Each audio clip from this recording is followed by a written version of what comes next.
Bismillahirrahmanirrahim. Assalamualaikum warahmatullahi wabarakatuh. Apa kabar saudara semua? Semoga sehat walafiat. Nah saudara, kita akan terapkan bagian dari ilmu strategi untuk mengembangkan bisnis. Saudara, para pengusaha lazimnya itu memikirkan untuk mengembangkan usahanya, menambah usahanya menjadi lebih besar ya. Yang terpikir di benak para pengusaha itu adalah biasanya adalah menambah manfaat bagi orang yang lebih banyak lagi. Ya tentu juga menambah pendapatan ya. Ini agak berbeda ya saudara. Jadi ada orang yang berpikir untuk mengurangi pengeluaran, ada orang yang berpikir untuk menambah pendapatan. Nah biasanya para pengusaha itu memilih pilihan yang kedua ini, yaitu menambah pendapatan ya. Nah ada banyak cara untuk menambah pendapatan bagi para pengusaha. Di antaranya itu yang terpenting dan biasa dilakukan itu adalah mengembangkan bisnisnya. Nah saudara, untuk mengembangkan bisnis ini caranya adalah dengan memperhatikan aspek internal atau variabel internal dan variabel eksternal. Nah ini dikenal sebagai analisis SWOT ya. Strength, weakness, opportunity, and threat ya, atau analisis kekepan, kekuatan, kelemahan, peluang, dan ancaman. Nah, analisis SWOT ini adalah untuk mengetahui tentang diri atau organisasi bisnis dan lingkungannya. Jadi, saya ingatkan ada dua yang dilihat, yaitu aspek internal, yaitu diri atau organisasi bisnis, dan variabel lingkungan. Nah, kita bisa melakukan analisis kekuatan, kelemahan, peluang, dan ancaman ini itu secara sederhana ya. Biasanya kemudian variabel internal dan variabel eksternal itu dibuatkan grafiknya berupa satu sumbu tegak dan satu sumbu datar ya.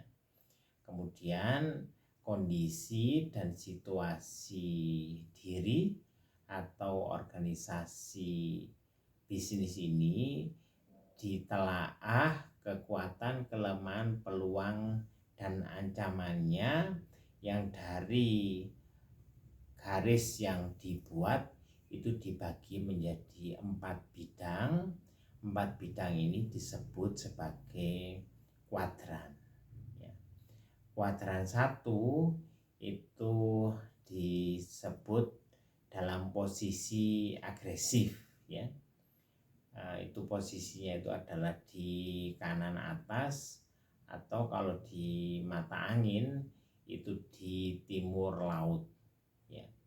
Yaitu ketika strength-nya itu besar dan opportunity-nya juga besar, maka strategi yang dipilih itu adalah strategi pertumbuhan atau growth. Nah, kuadran kedua itu disebut dalam posisi konservatif ya. letaknya itu di kiri atas, atau kalau di arah mata angin itu di barat laut, yaitu ketika strength-nya itu besar dan weakness-nya juga besar, maka strategi yang dipilih itu adalah stability atau disebut turn around, maksudnya itu kembali ya. Nah, kemudian saudara, yang ketiga ya, yaitu posisi defensif ya. Nah, di kuadran ketiga ini letaknya itu di kiri bawah atau dalam arah mata angin itu adalah di barat daya. Nah, ini ketika threat-nya itu besar dan weakness-nya juga besar, maka strategi yang dipilih itu adalah strategi survival. Nah, berikutnya saudara, yang kuadran keempat ini berada pada posisi kompetitif, letaknya di kanan bawah atau di arah mata angin itu di tenggara, yaitu ketika strength-nya itu besar, threat-nya juga besar, maka strategi yang dipilih itu adalah strategi diversifikasi. Nah, saudara, dalam praktek keempat kuadran itu bisa ditunjukkan dalam contoh-contoh yang lebih jelas. Misalnya kuadran 1 yaitu strategi pertumbuhan. Jika suatu perusahaan atau organisasi itu misalnya membuka cabang-cabang baru ya, ini adalah strategi growth. Terus yang kedua itu stability atau turn around. Ini ketika suatu organisasi atau suatu perusahaan itu tetap seperti semula ya.